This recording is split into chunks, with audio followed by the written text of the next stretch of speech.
તો ગુજરાત માટે આજનો દિવસ ખૂબ જ ઐતિહાસિક બની રહ્યો છે।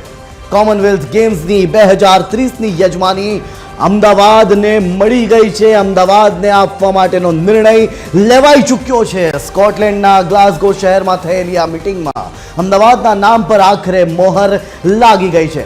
ગ્લાસગોમાં ગરવેલી ક્ષણના આ સાક્ષી બનવા માટે નાયબ મુખ્યમંત્રી હર્ષ સંઘવી પણ પહોંચ્યા હતા। ત્યારે કોઈ પણ દેશ માટે કોમનવેલ્થ ગેમ્સનું આયોજન કરવું એ માત્ર રમત ગમતના દૃષ્ટિકોણથી જ નહીં પરંતુ આંતરરાષ્ટ્રીય સ્તરે એની સમૃદ્ધિ, વિઝન, ઇન્ફ્રાસ્ટ્રક્ચરની રીતે પણ મહત્વનું માનવામાં આવે છે। આ પ્રસંગે નાયબ મુખ્યમંત્રી હર્ષ સંઘવીએ એમ પણ કહ્યું કે આ ગુજરાત અને ભારત માટે ગર્વની ક્ષણ છે। કોમનવેલ્થ ગેમ્સને 100 વર્ષ થઈ રહ્યા છે ત્યારે તેનું આયોજન કરવું એ અમારા માટે સન્માનની વાત છે। અમદાવાદ વિશ્વને આવકારવા માટે તૈયાર છે। આ ગેમ્સ ફક્ત આપણા માળખાગત સુવિધાઓ અને પ્રતિભાને જ નહીં પરંતુ આપણી એકતા અને શ્રેષ્ઠતાનું પણ પ્રદર્શન કરશે। અત્યાર સુધી Australia, Canada, England, Bharat, New Zealand વગેરે સહિત 9 અલગ અલગ દેશો કોમનવેલ્થ ગેમ્સની યજમાની કરી ચૂક્યા છે, જેમાં ઓસ્ટ્રેલિયાએ 5 વખત કોમનવેલ્થ ગેમ્સનું આયોજન કર્યું છે અને અમદાવાદને 2030ની કોમનવેલ્થ ગેમ્સની યજમાની મળી ચૂકી છે, જે માટે લાંબા સમયથી મીટિંગ અને મુલાકાતોનો દોર ચાલતો રહ્યો હતો, જેમાં કોમનવેલ્થની ટીમ 2 વખત ગુજરાતની મુલાકાતે આવી ગઈ અને તેમણે માળખાકીય સુવિધાઓ તેમજ તૈયારીઓની સમીક્ષા પણ કરી હતી। આ સિવાય લંડનમાં પણ 3 વખત પ્રેઝન્ટેશન થયા હતા। ત્યારે ભારતે અત્યાર સુધી 3 મલ્ટી સ્પોર્ટ્સ ગેમનું આયોજન કર્યું છે, જેમાં 1951 અને 1982 એશિયન ગેમ્સ અને 2010ની કોમનવેલ્થ ગેમ્સનો સમાવેશ થાય છે અને ફરી એક વખત કોમનવેલ્થ ગેમ્સ 2030 ભારતમાં યોજાવા જઈ રહી છે, ગુજરાતમાં યોજાવા જઈ રહી છે, અમદાવાદમાં યોજાવા જઈ રહી છે।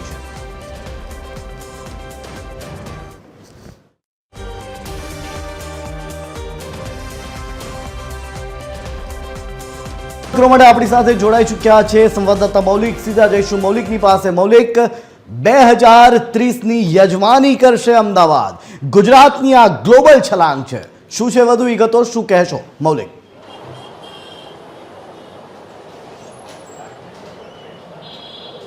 બિલકુલ જય, લાંબા સમય બાદ ગુજરાત છે ત્યાં આ પ્રકારે કોઈ ઇન્ટરનેશનલ ગેમ્સ છે તે રમાઈ રહી છે અને તેમાં પણ કોમનવેલ્થ જેવી ભારતની વાત કરીએ તો આ 3જી ગેમ છે અને દિલ્હી બહાર આ પહેલી ગેમ એવી છે જે રમાઈ રહી છે।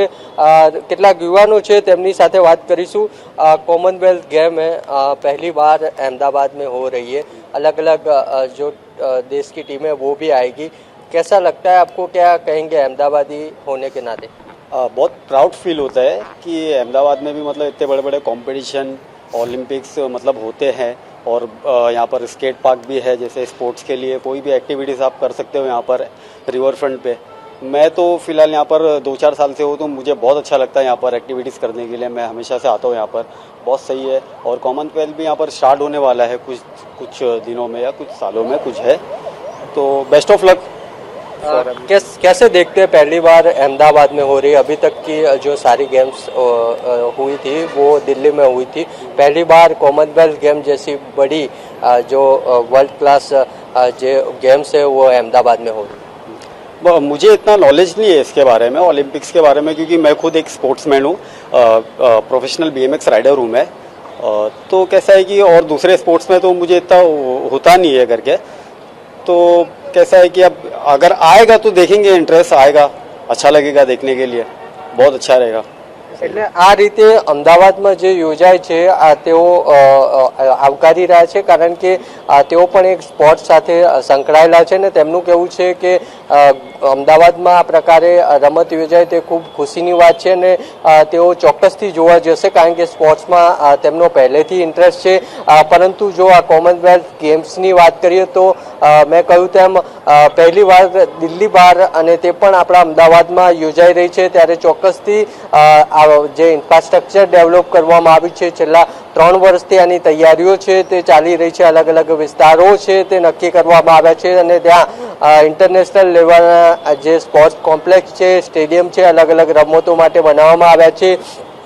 મહત્વનું છે કે આજે જાહેરાત થઈ તેની પહેલા ભારત સહિત બીજા 2 દેશો હતા અને તેમાંથી કોઈની પસંદગી છે તે થવાની હતી. ભારતમાંથી અમદાવાદ શહેર છે તે હતું અને સાથે જ અન્ય બે દેશોના શહેર છે તેના નામો હતા, પરંતુ ફાઇનલી અમદાવાદ છે, અમદાવાદ શહેરની પસંદગી આ માટે થઈ છે. ત્યારે ગૃહ રાજ્યમંત્રીથી લઈને તમામ જે નેતાઓ છે તે પણ તેઓ આવકારી રહ્યા છે. સ્કોટલેન્ડમાં જે આજે મિટિંગ થઈ તેની પહેલા પણ બે વાર જે કોમનવેલ્થ ગેમ્સની આ ટીમ છે તે ગુજરાત આવી પહોંચી હતી અને અહીંયા જે તૈયારીઓ છે તેની સમીક્ષા છે તે કરી હતી. પછી જે લંડન છે ત્યાં પણ પ્રેઝન્ટેશન છે તે થયું હતું કે કોમનવેલ્થ ગેમ્સ માટે અમદાવાદ કઈ રીતે તૈયાર છે, કઈ રીતની તૈયારીઓ છે. આ તમામ પાસાઓ છે તેને ધ્યાનમાં રાખીને જે કોમનવેલ્થ ગેમ છે તે અમદાવાદમાં રમાશે 2030માં તેવો નિર્ણય છે તે થયો છે અને ચોક્કસથી અમદાવાદ વાસીઓ સહિત ગુજરાતવાસીઓ છે તેને આ સમાચારથી આનંદ અપાવ્યો છે. જી મૌલિક, આપ જોડાયેલા રહેજો આપણી સાથે. દિલ્હીથી વૈભવ પણ જોડાઈ રહ્યા છે. સીધા જઈશું દિલ્હી કે જ્યાં હાલ જ કેન્દ્રીય મંત્રી મનસુખ માંડવિયા દ્વારા આ આખી ગેમનું અનાઉન્સમેન્ટ પણ કરવામાં આવ્યું કે કઈ રીતે આ કોમનવેલ્થ ગેમ્સ 2030 ભારતમાં રમાશે એ માટેનું જે અનાउंसमेंट હતું એ પણ કરવામાં આવ્યું હતું. वैभव, जो आपने अभी तक हमें दृश्य दिखाया है कि आतिशबाजी भी की गई और काफी खुशी का माहौल देखा गया है, अभी का क्या है माहौल वैभव? बिल्कुल जय, देखिए जिस तरह केंद्रीय स्पोर्ट्स मिनिस्टर जो है जब मनसुख मंडावी यहाँ पे पहुंचे थे, यानी आपको दिखाना चाहेंगे कि ये वो स्टेडियम है जहाँ पे मनसुख मंडावी जो आए हुए थे और यहीं से जो है कॉमनवेल्थ गेम 2030 का जो है मेजबानी जो है वो भारत करेगी और इसकी जो है वो पूरा अहमदाबाद में किया जाएगा. अब देखिए कि ये वहीं से जो मनसुख मंडावी है यहाँ से ही आज संबोधन किया और साफ तौर से कहा कि इस बार जो मेजबानी होगी वो कॉमनवेल्थ गेम की वो भारत करेगा, अहमदाबाद से होगा. अगर ये देखा जाए तो इससे पहले शीला दीक्षित की जब सरकार थी तो उस दौरान जो है कॉमनवेल्थ गेम किया गया था और उसके बाद से कभी भी कॉमनवेल्थ गेम जो है भारत में नहीं हुआ था. तो ऐसी स्थिति में जो यहाँ के जो प्लेयर्स थे, लोगों में काफी उत्साह भी देखने को मिला. देखिए कुछ बच्चे हैं यहाँ पे लगातार फोटो खिंचा रहे हैं और लोगों में काफी उत्साह भी है, चाहे वो स्पोर्ट्स प्लेयर है, इन सब का काफी उत्साह देखने को मिला. पूरे ये जो स्टेडियम है आपको जो दिख रहा होगा वो पूरा खचाखच भरा हुआ था. तो ऐसी स्थिति में अब स्पोर्ट्स प्लेयर के लिए काफी खुशी का दिन, आज का दिन ये देखने को मिला है. जी वैभव, आप भी जुड़े रहे हमारे साथ. मौलिक भी जुड़े हुए हैं. मौलिक, एक वक्त ફરી આપની પાસે ફરી આવવા માંગીશ. लगे છે मौलिक સાથેનો संपर्क कपाई गयो છે. वैभव, आप जुड़े रहेगा. हम आपसे फिर से ये भी जानना चाहेंगे कि अब आगे ये 2030 तक जब जाने वाला है, जब 2030 में कॉमनवेल्थ शुरू होगी तो अब आगे के स्टेप्स क्या रहेंगे? मतलब कैसे अब इन चीजों पे, कौन कौन सी चीजों पे काम किया जाएगा, क्योंकि आने वाले दिनों में कई स्टेडियम्स भी नए बनेंगे. वैभव,